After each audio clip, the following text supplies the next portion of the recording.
When we look at our youth, we're asking ourselves, what are they going through? We can see without question prior to COVID, when the research showed that the stress levels of tweens and teens compared to their parents, theirs was a little higher. What is their life going to look like? How are they going to be able to succeed with everything that's going on, from the way that we see them interacting, decisions that they're making? Are they making good choices for their life? Is that a source of concern for us? I'm not even sure what age that picture was. I think I was still in London, so I was maybe 9, maybe 8, not sure. But that little girl went through a lot of situations that a child should not have to go through. And the responses, my stress responses, I didn't recognize them as stress responses. I just thought that was who I was. From born in London, but West Indian parents that believed in the word that says, don't spoil the rod and spare the rod and spoil the child. So I got my fair share of discipline, right? So that puts an imprint on you. And my parents moved around a lot. My parents were divorced when I was a toddler. I didn't know my mom coming up, raised by my dad under a very strict household, moved around a lot, different houses and locations and schools in London up to the time I was 11. Then we moved to the West Indies, moved to Jamaica, and was there until I was 18. Never really spending, I don't know if we spent more than 2 years in the same location. So I had attachment issues. So then we go into a place where we're British in Jamaica. We have to represent the family name. So we had to conduct ourselves. Doesn't matter what was going on the inside. On the outside, everyone that looks at us better understand that we are representing the family name. But they didn't know that we didn't have any food in the fridge half of the time. They didn't know that I didn't have bus fare to make it to school. And I lived at one point about 13 miles away from school and had to walk it. At one point also, we didn't have enough money. I was the child going around on the street collecting bottles to sell them so that my siblings and I was the youngest of the 3, but they would always put me out front because they said that I was so cute with my pigtails, and they would put my hair in pigtails with the ribbons and send me out there because they said nobody can say no to me. But that imprinted on me. So then I had to, when couldn't get enough bottles, I would start growing stuff. So that's where my gardening love came in, that I would grow Scotch bonnet peppers and I would take them to the stores and sell them, mass whatever I got, and they would bag it and sell it. And I would get some change and I'd buy half a pound of flour or some sugar or some buller or something so I could take it home to my siblings and we could have something to eat for the day. At one point, we lived, before we left London, I think the last house we lived in, it was, I think we were renting a room or so from someone else that lived in the upper side of the house, and it was rat infested. And at nights, we had to learn that my siblings and I would get in the bed, put the blanket over our heads, tuck it in all the sides, so that when the mice came through the fireplace at night, and they would come in swarms through the fireplace, that they would run over the bed and around, but they couldn't get between the sheets. That imprinted on me. So I came up with all of these things going on, and I developed this shell. My stress response, the number one, was anger. Why do children show anger? Because they don't feel safe, not physically or emotionally safe. And that builds a resistance to be vulnerable. So a lot of times we're working with youth and they're angry. And a lot of times people, even as adults, because if we don't address it, we just keep it going. But the goal is to be able to see this in our youth, be able to coach them out of it, to help open their mindset that they don't have to be 30 something or get into situations that could have been avoided because of how they're expressing their stress. They are not going to open up. They're not going to be able to be emotionally connected. They don't feel safe. So we want to make sure that we are giving them an option just by understanding them. That's step one, is just to understand, because a lot of times working with the youth, that we see that one's angry or that one's withdrawn or that, they're kind of labeled and kind of put into a basket, but all of them are just different stress responses.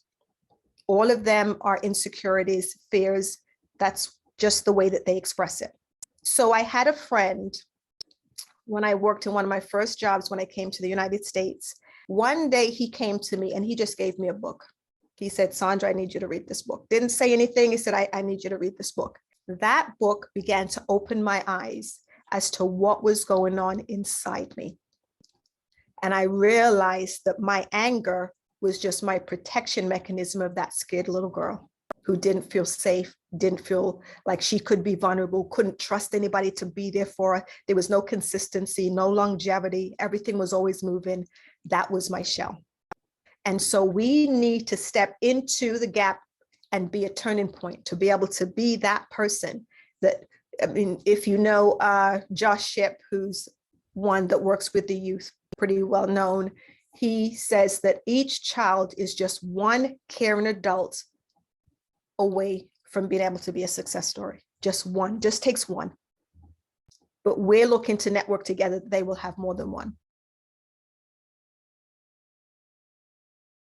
As I teach the youth, I have what I call red brain, blue brain. And this is kind of the centerpiece of us kind of being able to work within ourselves and with our youth. We want to understand that everyone, I like to say, has a red brain. And our red brain is our primal brain. That's the fight, flight, or freeze brain. That's the brain that kicks in whenever we feel like we're too vulnerable, that we're scared, we're insecure, something has triggered us, we automatically shoot into that red brain.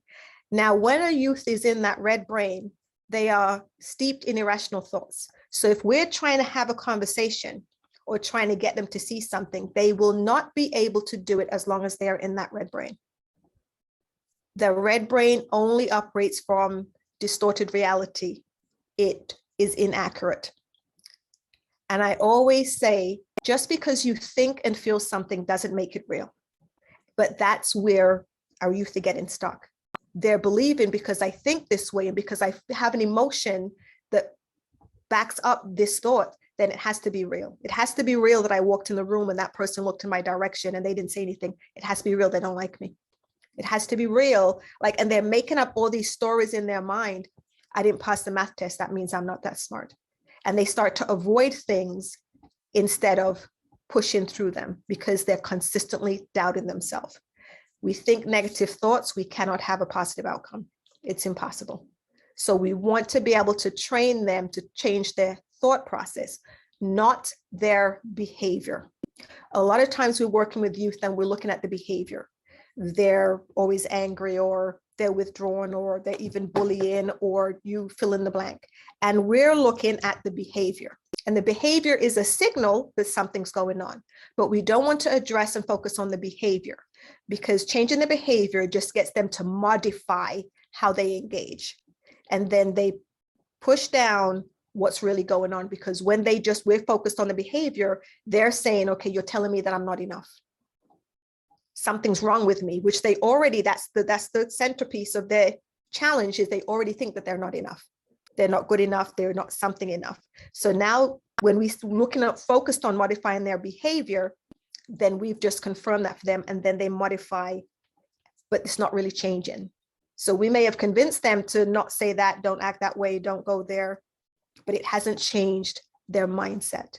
So once they're out of that space, out of that location, they've grown, but they don't no longer have anyone say anything to them, they're going to go back to their baseline. The goal is to change the baseline, to change the way that they think and they process, their perspective. Now, when they've changed their mind, when they're pressured, that's their baseline. They now have a new baseline. So we want to train them to be able to recognize everyone has a red brain, a blue brain, to be able to control through stress management techniques, to control and go into your blue brain. Everybody fires in their red brain, but you don't have to stay there. They can learn mechanisms in order to get them into their blue brain. The only way they're going to be optimistic and happy and think clearly and make good decisions, be able to focus, is in blue brain. A lot of times we're not necessarily making the connections. We're not making the connection that they always have a stomachache.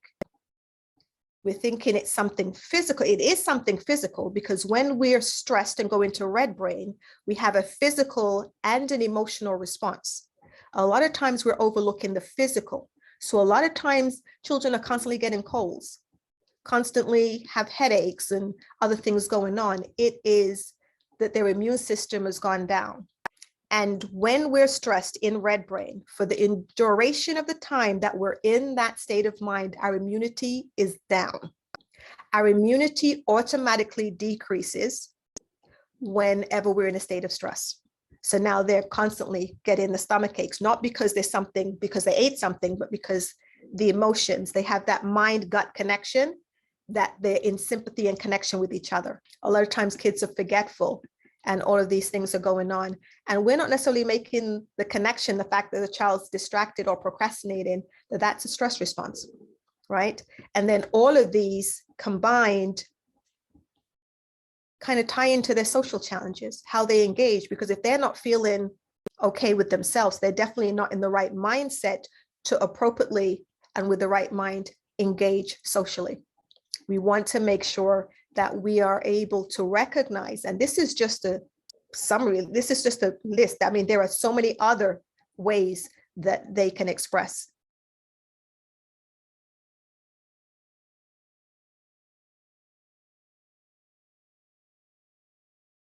The only reason we get stressed is because we think we're not enough. It's what we're saying to ourselves. It's not that somebody said something to trigger us. It's how we interpreted what they said. And it's the same with the kids. And another thing we have to look at is when the kids, because I always tell them, you're not born this way. So they had to learn this mindset from somewhere. And yes, being in an environment where somebody's constantly telling them from they're young, whether it's just joking, sarcastic, or, those are things we've got to be very careful of around them. Just, oh, see, how did you get 98? You missed two? Why did you miss those two? Or, oh, the room's clean, but you missed the spot. Or you did the dishes, but did you pack them away? Instead of affirming them, they're always going to hear, see, I did it, but I wasn't good enough. Even though we're not necessarily thinking or meaning anything to that. But for the negative, the mind focused on the negative more than the positive, because that's what red brain does. Red brain is their survival brain. It's the shield. So when they come in and we're feeling like something came at us, the irritability, the anger, the withdrawal, those are just our shields that go up to protect our heart, to protect us from inside. Even the bullying, that's the shield.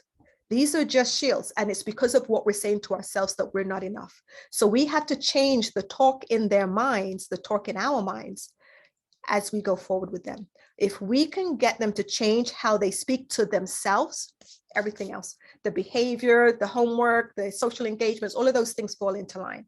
But if we're just focused on getting them out there socially, or getting them to ace the math test and do the homework, that's just one thing. That's like the fruit on the tree, but it doesn't address the root. You address the root cause, everything else comes. And the math test is still there, but it's where is their mind? So we kind of know that how the mind works. We have neural pathways. So the brain is constantly making connections, but it's up to the individual whether those connections are positive or negative. The brain's always making connections. Now, as we come up and we have these negative connections, saying, I'm just not that smart, I'm not, I'll never get picked for the team, always something negative that's being said. Every single time we repeat that thing in our mind without duly processing it, we've confirmed it. Every single thought we think, every single moment of the day, every action we take is either maturing our blue brain or our red brain. Every thought that they think is either confirming something negative in the red brain or in the blue brain. So the point is to develop in them the ability to create good neural pathways that are going to serve them, the resiliency.